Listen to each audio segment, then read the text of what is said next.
Cual se lo prometí, información recorriendo la noticia ahora en Perú. Carmen Alvarado toca un tema hoy bastante sensible. Carmen, compañera, contigo.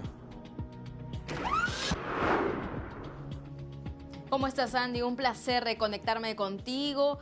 Buen día para todos nuestros televidentes, para toda América Latina. Y tenemos que hablar de un tema sensible. Así es, crisis alimentaria. Cuando hablamos de crisis alimentaria en el territorio nacional, también hablamos de desnutrición crónica. Pero vamos a abordar el tema de los menores de 5 años, porque debo decirte que ha subido a 12.2% según los últimos sondeos. Y por eso, en estos momentos yo tengo a mi entrevistado Henry Torres, subdirector de la ONG Acción contra el Hambre. Un placer, Henry, abordar contigo este tema y nos puedas dar alcances. Un placer para nosotros poder conversar sobre esta temática. Correcto. En líneas generales, ¿qué lectura le da estas cifras en comparación también a los otros años? Porque, Andy, seguramente en pantalla ya vamos a poder ver este comparativo. En menores de 5 años con desnutrición crónica rural, desde el 2019 hasta el 2024, periodo 1. Y vemos, por ejemplo, en el rural, de 24.5% pasó a 22.1%, en urbana de 7.6% a 8.3%. Sí. Ese es, digamos, lo que llama la atención, ¿verdad? Exactamente, sí. Lo interesante de aquí es poder analizarlo de un punto de vista de valor absoluto. Las poblaciones por lo general se congregan en zonas urbanas, entonces un porcentaje de una zona urbana no es el mismo volumen, no es la misma cantidad de personas que en una zona rural que está más dispersa. Claro. Entonces, cualquier incremento en la zona urbana va a tener un énfasis muy fuerte en una data nacional, ¿no?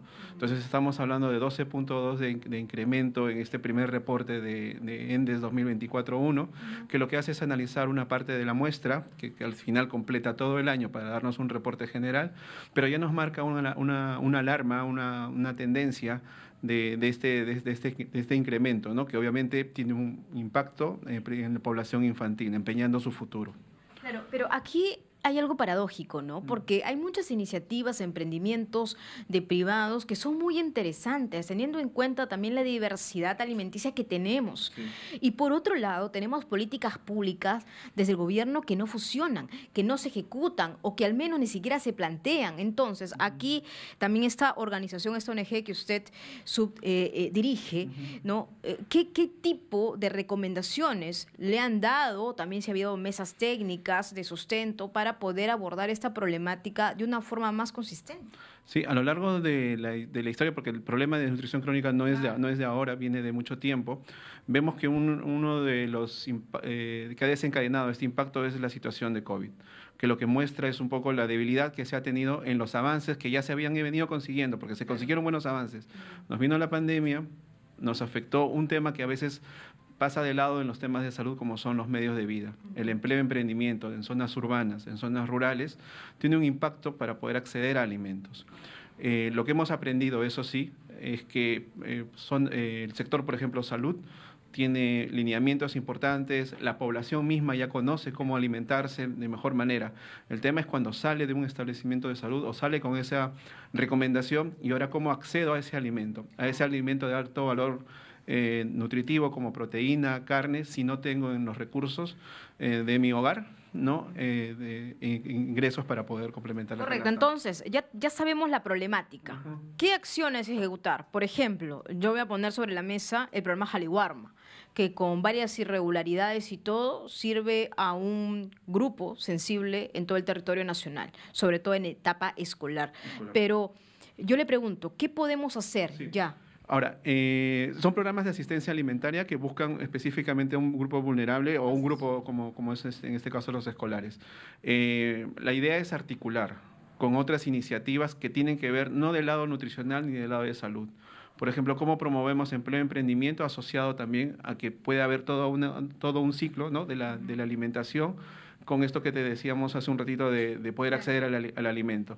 Entonces, en ese sentido, promover el empleo y emprendimiento, no solamente en zonas urbanas, en zonas rurales, es un tema clave. Otro tema clave es el tema agua y saneamiento. O sea, agua y saneamiento, tenemos todavía una cuota de cobertura amplia en zonas, nuevamente, en zonas urbanas y en zonas rurales. Eso te lleva a la manipulación de alimentos, al cuidado propio de los niños y, digamos, no está asociado, ¿no?, a una alimentación, pero sí está asociado a prácticas saludables para lo que es el desarrollo normal de un infante. Claro, Andy, y esto es muy importante porque ya a los 2 años de vida de un niño, ya el 80% del cerebro está formado.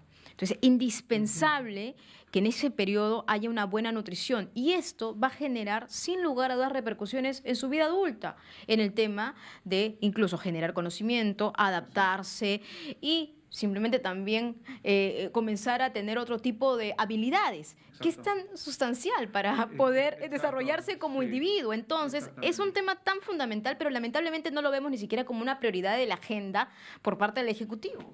Bueno, en la agenda del Estado se están quedando varios puntos. Creo que nos toca desde el lado también de la cooperación también empujar nuevamente recolocar los temas, colocar las estrategias que se han desarrollado, porque lo podemos ver a nivel de país y a nivel de país nosotros sí podemos decir también que tenemos experiencias muy positivas en reducción de la desnutrición crónica, de reducción de la anemia. Eso es un punto muy importante, la reducción de la anemia, ¿no?, que se ha visto también. Sí, que es otra variable de la desnutrición, que es otra forma de ver la dificultad que viene atravesando las familias, ¿no?, para acceder a alimentos. Correcto. Y esa brecha, ¿cómo saltamos esa brecha con pequeñas iniciativas? Sí, exactamente. Ahí lo que nosotros nos da como una estrategia muy, muy positiva es trabajar a nivel local. Ajá. Con los gobiernos locales, con estos programas que mencionas tú, que están ubicados, pero no desde el diseño, no desde la estrategia, sino desde la operativa, desarrollando campañas, desarrollando acciones en su mismo territorio con su población. Y sobre todo la municipalidad, los alcaldes que conocen y dominan bien su territorio, conocen dónde está la población.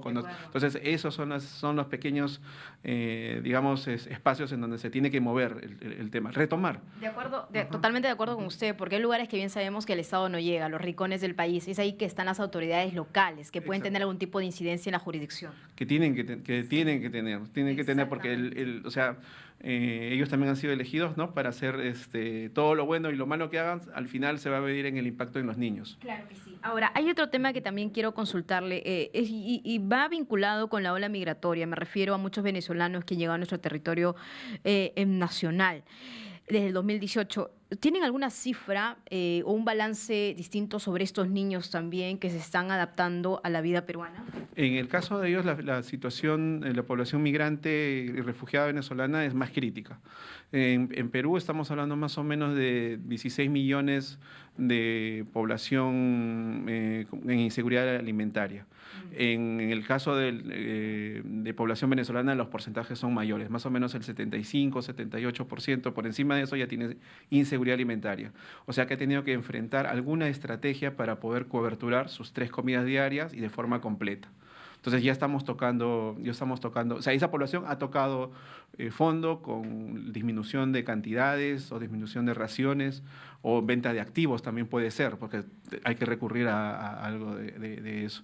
Los indicadores de eso nos van a ir mostrando. El Ministerio de Salud ha tenido un esfuerzo interesante en poder disgregar población que viene de familias venezolanas con población que viene de familias peruanas. Y ahí se ve incrementos, o sea, digamos, diferencias, sobre todo en otro indicador que es de nutrición aguda también. Qué interesante. Muchas gracias por estos detalles. Ha sido Henry Torres, subdirector de la ONG Acción contra el Hambre. Andy, yo vuelvo contigo en estudios. Gracias, Carmen Alvarado, por esta información. Seguiremos en contacto, compañera. Tengan ambos una buena tarde.